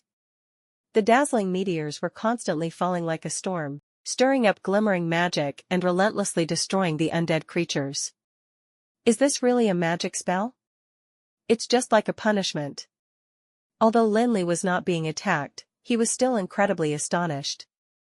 It was his second time seeing the starfall, but the shock that Lin Li felt was no less than when he saw Juresco cast the magic spell. Although the magic of starfall was powerful, one of its greatest problems was the fact that it would perceive everything in the attack range as a target of destruction, regardless of whether they were the enemies or not. At the beginning, Juresco used Void of the Stars after releasing Starfall in order to nullify his body so that none of the offensive spells would be effective on him. However, Void of the Stars could be considered to touch the realm of the gods. Lin Li had no idea if Megard had mastered that magic or not, but he didn't cast the spell to avoid the falling stars. 1. However, even if there was no Void of the Stars, it seemed that there was no need to worry about Megard's safety, because all the meteors that were falling towards him would be deflected to the side by an invisible force. Lin Li could tell that it was not some magic, but rather an application of nomological power which directed the attacks away from one's body. It was easier said than done, and even if one had already understood all the mysteries of the nomological power involved, they still might not be able to achieve it. The three undead lords had already been smashed back to the ground by countless meteors, including the large humorous Wyrm, which was covered in dense cracks. The once gilded bones were also been smashed to the point of becoming dim. The Lich King continuously put up defensive spells before becoming crushed again. The robe on his body had already been tattered beyond shreds. The only thing that was still intact was the hood covering his face. As for the undead army in the Shadow Glen, they had no resistance to Starfall at all, and all of the undead creatures, including the vampires that were moving swiftly and the Dracolic, too, that was exhibiting magic, seemed to have been crushed and smashed into the soil. In just a few seconds, the black mud on the ground in the Shadow Glen was replaced with a grey color, and the three undead lords were crawling in the mud while still suffering from the falling meteors. They looked extremely pathetic, and their soul fire was growing dimmer, seemingly about to become extinguished soon. The skeletal king, whose arm had been broken, finally raised his head and shrieked at Megard, who was in the sky, "You can't kill us, Juresco has promised us this before." 1. Meteors in Chinese are literally falling stars. 2. No idea where this guy came from, possibly the author's mistake. Or he forgot to mention that there was one among the skeletal dragons summoned earlier. What a joke. Are you stopping just because you want to? Why didn't you stop when you were bullying the mages who had yet to even reach the legendary level? Lin Li's lips moved a little. He did not expect that an undead lord would also swallow his pride and submit. Everyone could tell that given the current situation, the three undead lords would definitely be destroyed as long as Starfall continued for a few more seconds, even without Megard's extra intervention. However, what Lin Li did not expect to see was the arbitrator of the Supreme Council, Migard, waving his staff gently to converge the stars. He actually managed to end the attack of Starfall just like that. Lin Li looked at Anduin and Rosen, only to see that they were not in the least bit surprised at all. He finally recalled what the Skeletal King said while begging for mercy. It's Juresco again. Why did Juresco promise not to kill them? Look, Migard can easily destroy the 3 undead lords with his current power, what more Juresco? It could be said that the Supreme Council would be able to destroy the Shadowglen anytime without painstaking efforts. There must have been some reason for the Shadowglen to exist for so many years. The Shadowglen was not located in a desolate region. It would be no problem if the undead were in the Dragon Mountains or in the Hyga mountain range, but they were now near Alana, which was rather near the Felon Kingdom. Despite being such a dangerous element, they actually managed to survive for more than 1,000 years. What was Juresco thinking? Is it for them to protect Osric's mausoleum? That's a bit of a joke. The Supreme Council has been researching and studying Osric's mausoleum for so many years, and no one in Amril would be able to take anything from the mausoleum even if they were to open it. Another issue that puzzled Lin Li was the fact that the 3 undead lords of the Shadowglen seemed rather similar to the 3 undead lords that he had encountered in the Seven Realm Spiral. What's the relationship between them and the Immortal King? Lin Li recalled one of the Immortal King's puppets saying some strange things to him when he was training back then. After thinking for a moment, Lin Li put on a wry smile. Although he seemed to be finding out more and more information, he still felt like there was something he had yet to discover. It was as if he were touching a dragon whilst being blindfolded. The Skeletal King pleaded for mercy, and the terrifying starfall finally stopped. Staring at the skinny Murgard disappearing from the sky tower, the 3 undead lords still heaved a sigh of relief, despite forgetting how to breathe. They'd initially thought that Juresco no longer existed, and that they did not have to be afraid of anyone anymore after improving their power over the past 1,000 years or so. However, to their surprise, there was still a huge difference between them and a Sanctuary Realm powerhouse. Since you still remember Juresco, open the immortal door according to the agreement made that year, Migard said, his aged voice sounding from the high tower. The 3 undead lords shivered, soul fire flickered in their eyes, before finally regaining calm. They struggled to get up from the ground and scurried out resignedly. The immortal door. Lin Li was shocked to hear Migard's words. Aren't we here to explore Osric's mausoleum? What does it have to do with the Immortal King? Although Lin Li seemed to have gained a lot of benefits from the arrangements of the Immortal King, Lin Li still felt uneasy, especially since he felt like he could never be away from the Immortal King. While Lin Li was in doubt, the 3 undead lords had already arrived in the deepest part of the Shadowglen. In the large open space, the 3 undead lords stood alone and began chanting an inexplicable curse. It was not in the High Elf's tongue, Titan language, or Dragon language. Instead, it seemed to be a simple combination of tones. However, every note seemed to be able to resonate with nomological power in this world. As the chant continued, dark clouds began rolling over the Shadowglen while overlapping above their heads. Lightning would flash in the sky from time to time. The colorful ripples flashed one after another between heaven and earth, and the entire space seemed rather distorted. It would also peculiarly emit dull explosive sounds, which made it seem like it was about to collapse and crumble. At this moment, the earth, fire, water, darkness, and light in this world, which formed the basis of this world, seemed to be riled up. The extremely chaotic nomological power made the place free of magic, and any mage who wanted to cast magic there would be torn into pieces. The spell chanted by the 3 undead lords became more and more rapid. The soul fire that was pouring out of their eyes was bursting, and the entire Shadowglen had also begun to shake violently. Amidst the deafening roar, the solid ground was slowly shattered by the invisible force. A large vortex was formed in the crack. Immortal door? This is clearly a solidified void channel. Lin Li stared at the scene that was cast in the crystal ball, and subconsciously swallowed his saliva. It was no wonder that the 3 undead lords would cause so much of a ruckus. The void channel was an existence that would destroy the world's rules, and would be alienated by the world's nomological power. The magic spell, Void Channel, was already beyond the scope of magic, and was the result of using the power of the broken nomological power to cross the obstacles in space. Powerhouses of the sanctuary realm would probably be able to release the magic spell in a short period of time, but it would take a god to solidify it in the world forever. In fact, the role played by the three undead lords was just being a key to the door, and all they had to do was summon the void channel that had been permanently solidified there. Even the High Lord Osric could not solidify the channel, let alone the three undead lords. That was perhaps how the name Immortal Door came about. Only the formidable Immortal King would be able to do that. What a lunatic. Why don't you just use the teleportation portal? Would it kill you not to show off?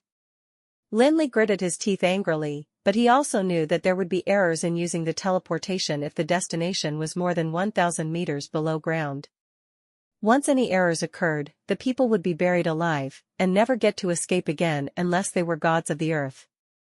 The teleportation portal isn't safe. Lin Li knew that very well because he was trapped in the chaos of time and space for half a year due to an error in the teleportation portal after they left the Sky Castle back then. However, he was fortunate enough to get out of it. If the portal had collapsed, he would have ended floating in the chaos of time and space before getting ripped apart. God knew how far they were from the destination. Hence, digging a tunnel in the ground was not a viable option.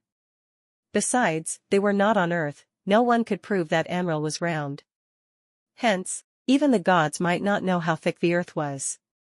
Now that the void channel has been summoned, what do they do next? Lin Li and the rest stared at the arbitrator Magard who was in charge of the operation, and waited for further instructions. The immortal door has been opened, and Osric's mausoleum is on the other side of the door.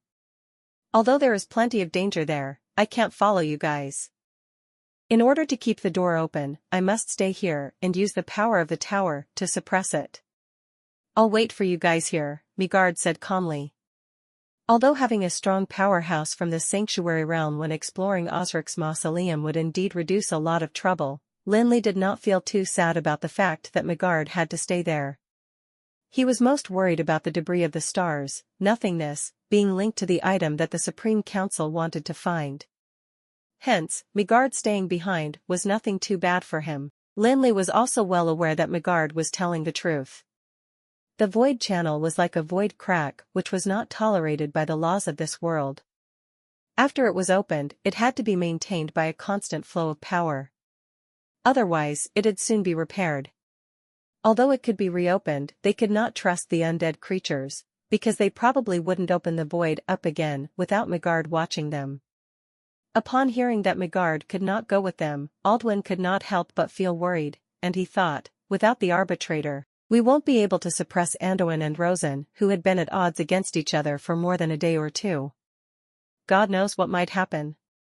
However, he could not say those words to Magard, because the arbitrator had made the three undead lords submit.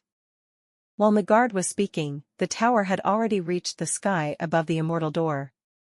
The Manhwas and alchemy arrays that were engraved at the base of the tower gradually shone brightly, forming a faint huge beam of light, which shrouded the space. As the beam of light fell, the nomological power began to calm down, but it wasn't recovering. Instead, it seemed to have solidified. A large black vortex formed in the crack in the ground, and it was rotating much slower than before. You guys can leave now, said Magard. The people agreed in unison. They remained silent while turning around to walk out of the tower. Although they were all dozens of years old, with Lin Li being the only exception, they were still rather excited. After all, in the history of Anril, Osric was second only to the immortal king and Juresco. Hence, it was an extraordinary experience for them to explore Osric's mausoleum personally. Felik. Just as Lin Li walked out together with them, he suddenly heard Magard's voice coming from behind. Regardless of what happened before, Lin Li still greatly respected the mythical figure who came from the Dark Age. He stopped and turned back to look at Magard, who was in front of the crystal ball. He asked, "Do you have any more instructions?" Magard did not turn around, and instead kept his eyes fixed on the crystal ball while calmly saying, "When you enter, be careful of the spirits in there." Lin Li froze for a moment, and then waited for a moment to ensure that Megard no longer had any other instructions. He then thanked Megard and walked out while feeling bewildered. He was confused, and could not figure out if Megard's reminder had a deeper meaning to it. After interacting with him for 2 days, Li clearly felt that Megard, the arbitrator of the Supreme Council, was obviously biased towards Rosen in various aspects. After all, Rosen was Megard's student, so he could not be impartial even though he was an arbitrator. That made Lin Li confused, for Megard reminded him instead of his student Rosen. If it was genuinely a kind reminder, why didn't he make things more explicit? All he told me to do was to beware of the spirits in there. What do spirits refer to? It can't be about the vengeful spirits, can it? Lin Li walked out and caught up with the people in front to leave the tower. When they arrived at the immortal door, he still didn't understand what Megard meant. The thoughts of the mythical figures, the immortal king, Juresco, the High Lord Osric, and Megard, were all really hard to guess. Lin Li was also rather inexperienced in dealing with such problems. He decided not to guess, since he couldn't figure it out. Standing in front of the huge fissure in the ground and watching the black vortex that was constantly spinning in the fissure, Lin Li could not help but be surprised by the power radiated by the black vortex. The power emitted by the huge black vortex seemed to be beyond the scope of magic, and it was simply a huge lost storm where all sorts of nomological power were forcibly put together by a stronger and irresistible force, regardless of their respective characteristics. The laws were conflicting, and their collision constantly stimulated the forces. Once the generated power was released, it would be strong enough to destroy the world, yet the nomological powers were now stuck in the vortex, clear evidence of how strong that force was. Lin Li looked up at the sky tower and realized that it was no wonder that the Supreme Council even resorted to activating its headquarters and an arbitrator. If it weren't for the suppression of the sky tower, no one would be able to pass through the black vortex at all. Around the fissures in the earth, the 3 undead lords immediately collapsed on the ground after opening the immortal door. And the soul fire in their eyes seemed to have become dimmer. In fact, they couldn't even spare some energy to repair their bodies even though they were covered in wounds after being attacked by starfall. However, when Lin Li followed everyone to the immortal door, the 3 undead lords scanned everyone and suddenly kept their eyes fixed on Lin Li. They then struggled to get up from the ground, ignoring the wounds on their body and the dimming soul fire in their eyes. One of the wings of the humorous WYRM had already been broken, and it could only rely on its other wing to support its heavy body while carving a messy mark in the ground. The Lich King supported himself against the staff that was covered in cracks while shivering continuously. He then raised his head to reveal his face that had been hidden beneath the hat. After several failed attempts at standing up, the skeletal lord had no choice but to fall onto his knee and straighten his back. However, the soul fire in his eyes was still flickering vigorously. However, after a while, the 3 undead lords returned to their half-dead state as if all of their energy had been depleted after struggling just now. The soul fire had also become rather dull. The brief moment of unusual behavior did not attract anyone's attention, since Megard's tower was right above, and no one thought there would be any changes. Although the black vortex exuded a powerful aura of destruction, everyone did not hesitate to step into the black vortex one by one. Lin Li didn't hesitate either, as he soon entered it while holding on to the Helios scepter. Right after Lin Li's body sank into the vortex, he could feel the huge oppressive force generated by the constant conflict and outbreak of various nomological powers around him. If not for the Sky Tower, Lin Li would definitely be unable to make it out of the storm safely regardless of how many trump cards he might have. However, even with the suppression of the tower that made the storm ease a little, Lin Li still felt absolutely uncomfortable. In particular, the nomological powers were continuously stimulating the mana within Lin Li, making it all riled up and on the verge of rushing out of his body to regain freedom. At this moment, Lin Li finally understood the troubles of having infinite mana that could only be controlled using mental strength. Fortunately, Lin Li's mental strength had already exceeded the requirements thanks to the continuous improvement of the Evil Eye Tyrant and the tempering of the magical crystal that controlled the Sky Castle. Although his power was now only at the peak of level 23, His mental strength was already at the level of a sanctuary realm powerhouse. Hence, his strong mental strength managed to suppress and tame the infinite mana again. After some time, Lin Li's eyes lit up again, and the speed of his descent began to increase all of a sudden, shocking him to the point of releasing his flying skill to stabilize his body before landing slowly. After finishing that, he finally had the chance to look around him. I'm actually in the sky? Lin Li looked up and saw the black vortex spinning slowly in the blue sky. He then looked down and realized that he seemed to be about 10,000 meters above ground, with a vast green ocean and a large building beneath him.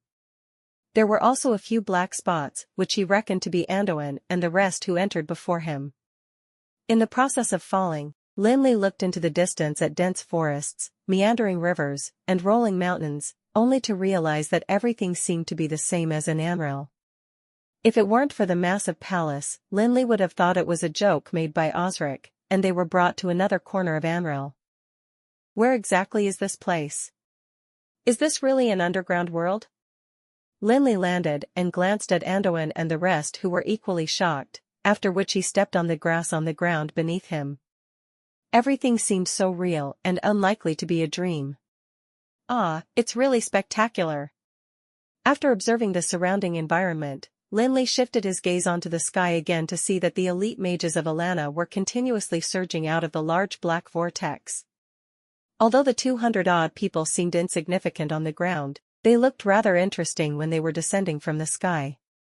The mages all had yet to enter the legendary realm, and so could only rely on floating, which made them look like leaves in the wind. After a while, all the mages landed safely and immediately formed a defensive formation at the fastest speed. No one hesitated just because it was Osric's mausoleum, as if the large underground world could not arouse their curiosity at all. It seemed like their current task was to fight like they were instructed to, and they could even ignore everything around them. President, the mages have already been assembled, and we are ready to take your orders.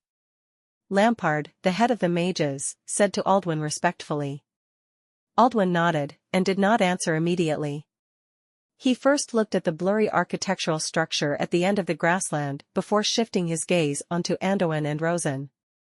The arbitrator Magard stayed on top and left the two authoritative figures of the Supreme Council to take charge. This is the world created by Osric. No one knows what he has arranged to welcome us. I hope everyone will be more vigilant and set off. Anduin spoke to Aldwin and the rest sternly as if he were a different person. The huge building at the end of the grassland was undoubtedly where Osric's mausoleum was. Although some of the legendary powerhouses were already extremely eager, they didn't fly over immediately, and instead followed the mages who had already formed a defensive formation. After all, not every archmage could use the floating technique well like Lin Li. For them, the floating technique was not a magic that sped up the progress. Moreover, everyone knew that Osric was not a kind person, and was instead a butcher who could slaughter 100,000 people for their souls. Although the surroundings seemed rather quiet and peaceful, none of them dared to let their guard down at all. If anything were to go wrong, the mages in the sky would be the enemy's best targets. What are the origins of the three undead lords? Lin Li asked as he followed the team slowly, watching the huge building that was still far away. Although the three undead lords in the Shadowglen were rather strong, Lin Li still found them to be very similar to the three in the Seven-Realm Spiral. He had no idea what the relationship between them and the immortal king, Osric, and Jareska was, or why they had managed to survive from that era to the present. Regardless of the humans' attitudes towards the undead creatures, the High Elves definitely would not allow ugly and dirty undead creatures to exist during the Dark Age. Although all three undead lords had legendary strength, they were basically powerless in the face of the powerful High Elves. Yet, they were still living well in the Shadowglen despite the extinction of the High Elves. Lin Li was sure that it definitely wasn't just luck. I'm afraid their origins may not be clear even to the arbitrator who was from the Dark Age. However, it is said that they existed in Anril as early as during the rise of the High Elves. However, there isn't much historical data regarding their existence. Maybe the remaining records about them are too damaged. Maybe it is because of this that they could survive to the present, Anduin said with a slight frown and a helpless expression, despite being the most authoritative figure in researching the High Elves. Although Anduin was also an old man, he was much younger than Apophis and Megard. Most of the knowledge he had about the Dark Age was obtained through research of various documents. Unfortunately, at the end of the Dark Age, a huge war broke out in Amril, and much precious knowledge could not be saved, let alone the historical records. "Oh, I see," Lin Li said, feeling a little disappointed about not getting the answer he wanted, though he did not show it. Instead, he continued, "When we were outside, the arbitrator Megard was clearly about to kill them. Why did he stop? Because of something the Skeletal King said. Could there have been some pact between them and Juresko?" The Book of Eternity in Lin Li's hands and the Evil Eye Tyrant magical crystal were all given to him by Tutankhamun back in the Blackstone Mountains according to the agreement with Juresko. However, Tutankhamun, the descendant of the Dragon of Destruction, was probably already above the Sanctuary realm, while the three undead lords had only reached level 23. Just what did they do to get Juresko to make a pact with them? Anduin tugged the sleeves of his robe and stared at the approaching building, seemingly unsatisfied with the magic robe that symbolized the status of an authoritative figure of the Supreme Council. "We just learned some information about the situation from some data about what happened that year, but it was not complete. It said that Juresko and the three undead lords might have reached some agreement, but the details of the agreement are not known to outsiders. As far as I know, the message left by Juresko before he left the Supreme Council only indicated that the three undead lords were meant to guard and protect something. Otherwise, with the power of the Supreme Council, they'd have long been annihilated. You have no idea how many times the Felon Kingdom has raised the request. Isn't it Osric's mausoleum that they're guarding?" Lin Li asked in confusion. Megard also said that the three undead lords would open the immortal door according to the agreement. Maybe they were the only ones who could open the immortal door. Otherwise, Megard would have been able to destroy them easily. Hearing Lin Li's words, Anduin smiled, and said, "Although we also guessed the location of Osric's mausoleum based on this information, it is not entirely correct that the three undead lords were left here to guard the mausoleum. Well, we might be able to find some answers regarding the content of their agreement during this operation. Since you already knew about the existence of this agreement, why didn't you just bring your people here instead of letting the mages clean up the Shadow Glen? Fortunately, their battle power is the strongest I have seen so far, but it wouldn't be worth if there were any casualties." Lin Li was now a president, hence, he was well aware of how difficult it would be to nurture and groom an archmage. Even the Alana Guild of Magic might not bring about much convenience to the Tower of Dusk. Hence, it could be said that every archmage was a great asset. Unless the undead creatures have sworn by their soul fire, don't expect them to abide by any promises they have made. In terms of credibility, they are not even comparable to the demons in the abyss. In fact, before we left, the Supreme Council had already predicted it. It has been a long time since the Dark Age was over, and there would definitely be an increase in the strength of the three undead lords even if they were idiots. "I am afraid that they would not actually abide by the promise," Anduin said in disdain. Although the three undead lords were level 23, their so-called improvement was simply surprisingly slow. "You were deterring them?" Lin Li nodded, knowing that the mage's actions were meant for letting the three undead lords know that their skeletons were insignificant to humans. Anyway, they had been staying in the Shadow Glen for a long time, and did not know much about the humans. Hence, they wouldn't know how rare such a group of mages was in Amril. The arbitrator's intervention was to show them that the Supreme Council could easily defeat them even though Juresko was no longer around. In fact, when the mages assembled in the Shadow Glen, the three undead lords would definitely have already found out since they were the masters of the Shadow Glen. The Supreme Council's tower, which landed on the cliff of the Shadow Glen, was a clear reminder of the pact. However, the three undead lords were clearly uneasy because of their own strength and lack of understanding of the outside world. However, Lin Li understood what the three undead lords were trying to do. Although the Shadow Glen was large, it was no different from a prison to the undead lords. anyone would be resentful about being imprisoned for thousands of years. Besides, the Shadow Glen was located in the Felon Kingdom, and there was no room for expansion at all. The strength of the three undead lords had improved really slowly, and that might be because of this. Humph, I heard that Felix has 2 undead servants. Now I know how you performed in fulfilling the agreement with Aldwin. Rosen, who had been silent, suddenly sneered and was full of derisiveness. Rosen's intentions were clear. He was clearly still driving at the fact that Lin Li did not fulfill the promise that he'd made to Aldwin on time. Rosen actually managed to drag Lin Li into this, and he was obviously trying to criticize Lin Li for his credibility. Rosen was at a loss for what to do now. Originally, he'd planned for his disciple Gryffindor to steadily get the first place in the last trial. Given his strength, he'd thought that Gryffindor would then go on to become the president of the Breezy Plains Guild of Magic. He hadn't expected for Gryffindor to do too well, and just hoped for him to have a steady footing. Even if the situation in the Breezy Plains was extremely complicated, he believed that Gryffindor would be able to maintain the Guild of Magic with his support. All he needed was for Gryffindor's performance to be recognized, and he would be able to obtain victory over Anduin.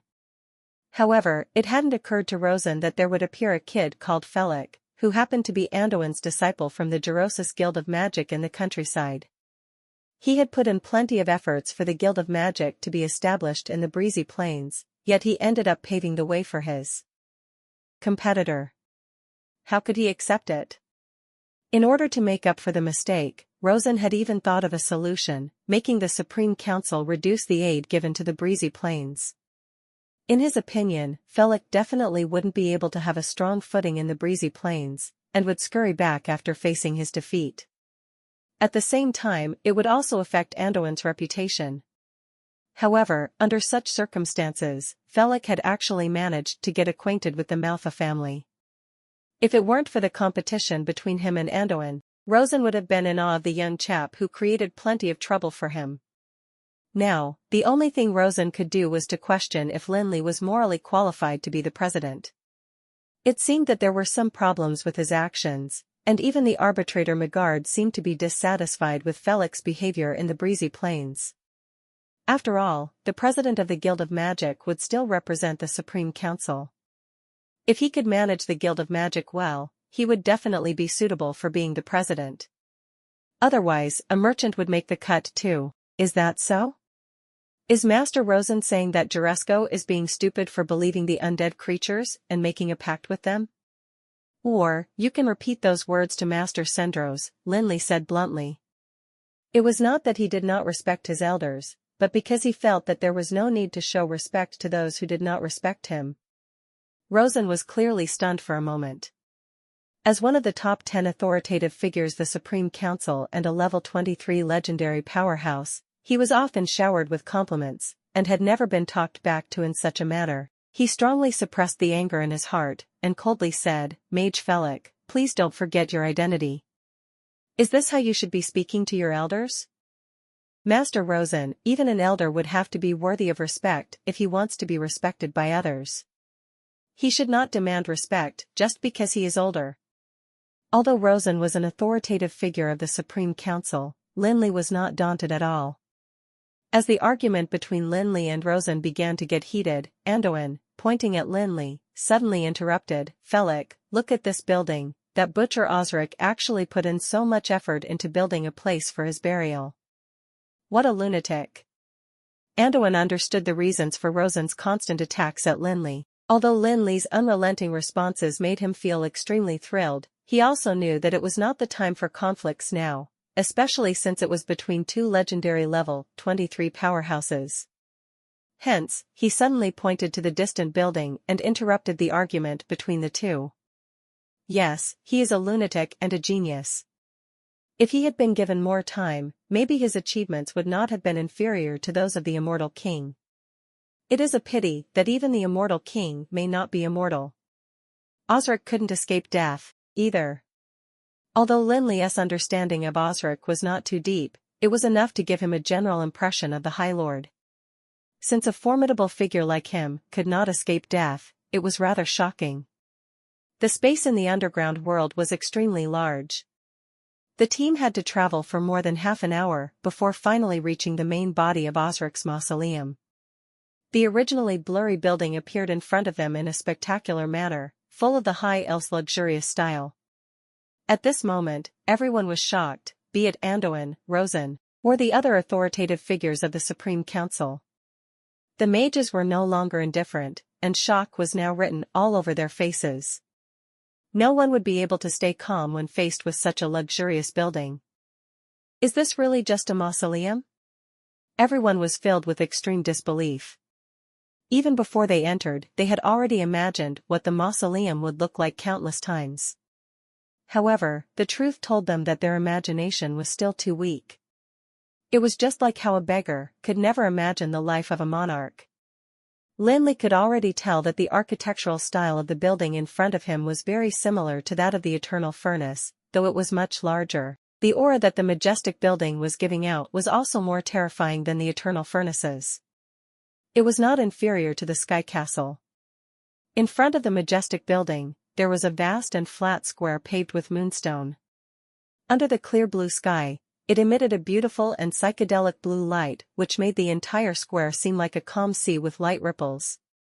In the square, there were 24 giant crystal pillars more than 10 meters in width and more than 100 meters in height, covered with magical gemstones. The 4 stone pillars facing the gate of the mausoleum were like giant pillars in the sky. Each stone pillar was covered with beautiful and gorgeous patterns with beautiful rays of light intertwining around it, making everyone near the square hold their breaths in awe. However, when everyone was still unable to recover from the shock, Lin Li frowned and looked down at the dreamy moonstone ground and the dazzling light, seemingly deep in thought. "Felix, what are you looking at?" Anduin asked. Before Lin Li could even respond, he glanced at the vast square and exclaimed in awe, "Osric has really splurged on this mausoleum. It's just a place where his body was going to be buried, yet he set it up in such an exaggerated manner. Was he thinking of enjoying this place when he got reborn someday? Sure enough, the stronger they are, the more they can't get over death." After a while, the crowd gradually recovered from the shock. However, Lin Li was still staring at the ground as if he had never seen moonstone before. He then looked around and seemed to be muttering something. "If there are no other issues, can we continue advancing?" Aldwin asked Rosen and Anduin. "Okay, let's go," Rosen said with a nod. "Wait a minute, Felix seems to have seen something in the square." "We'd better wait for a while," Anduin said. Although Anduin and Lin Li had not spent that much time together, he knew that Lin Li wasn't the type to fool others. Although Lin Li didn't say anything, Anduin could tell from his behavior that he seemed to have been attracted by something in the square. "What do you see?" "It's just a ground paved with moonstone." "He's probably just bedazzled by the light." "If there was any danger, wouldn't I be able to tell?"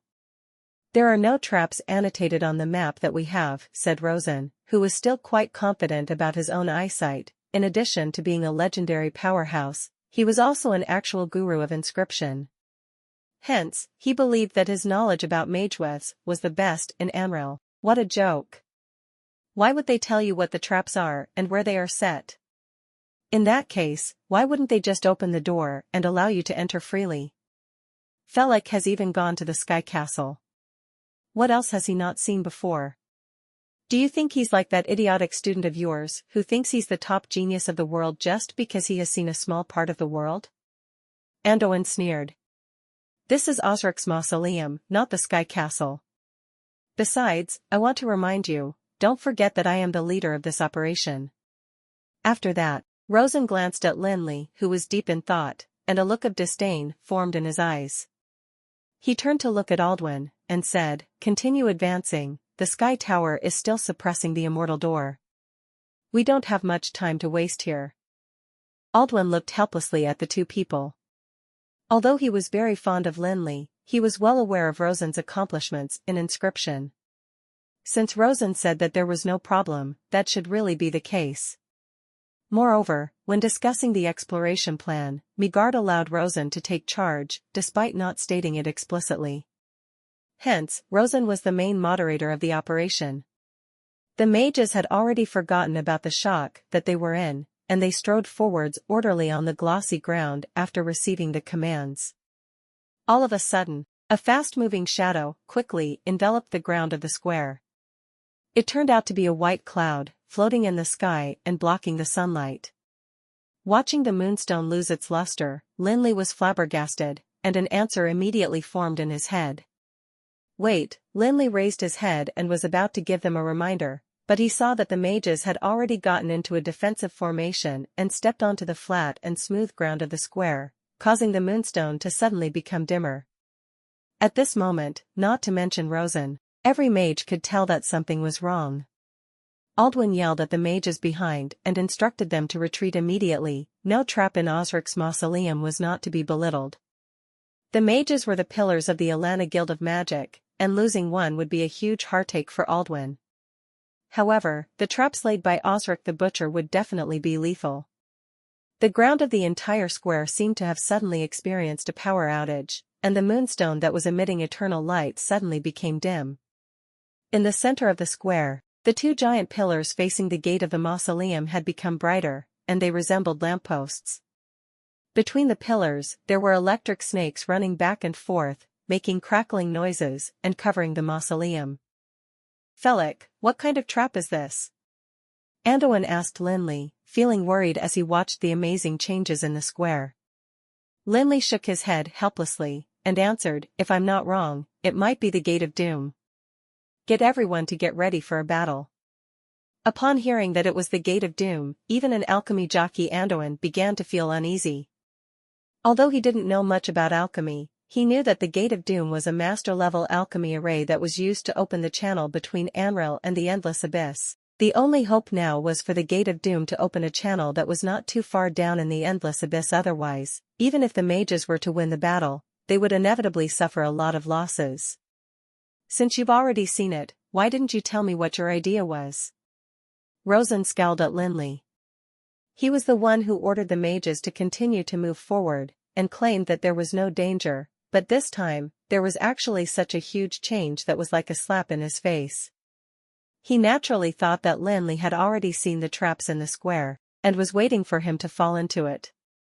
On the ground of the square, the magic gears were triggered, and the magic circuit has been blocked by the light reflected by the moonstone and the sky. If it weren't the shadow caused by the cloud just now, I would have needed a little more time to find out. As for the Gate of Doom alchemy array, it is right in the middle of the two pillars. If the trigger magic gears were not activated, no one would be affected by the alchemy array. Lin Li looked at Rosen, and sneered, Osric is an absolute genius. The profound knowledge he possessed is far from what you can imagine, so don't think that you can pass through this mausoleum just because you have some understanding of inscription. That will only result in the deaths of everyone. No one dared to talk to him that way except his teacher. Rosen glanced at Lin Li, who was in his early 20s, and began to grow a little infuriated. However, before he could even say anything else, the Gate of Doom was fully opened, and countless abyssal demons suddenly rushed out, filling the vast square almost immediately. The abyssal predators, Camilla and Amut. Seems like it's the 7th floor of the abyss. Lin Li looked at the abyssal demons that were surging out of the Gate of Doom and realized that most of them were unique to the 7th floor of the abyss, which gave him a sense of relief. If the Gate of Doom were to connect below the 20th floor of the abyss, they would probably face a tough battle, while the demons on the 7th floor could only pose a relatively limited threat to them despite having considerable strength. The abyssal predator looked just like a giant lizard, but it seemed to be walking like humans. However, they were not lizard men, because they did not have much intelligence. They had poisonous claws and fine, sharp teeth as their weapons. They could easily tear apart sturdy armor and were extremely agile, just like assassins among humans. However, in terms of strength, most abyssal predators were only level 10, and only very few could reach level 15. Camilla and Amut were both demons that were at the top of the food chain on the 7th floor of the abyss, and their strength was around level 15.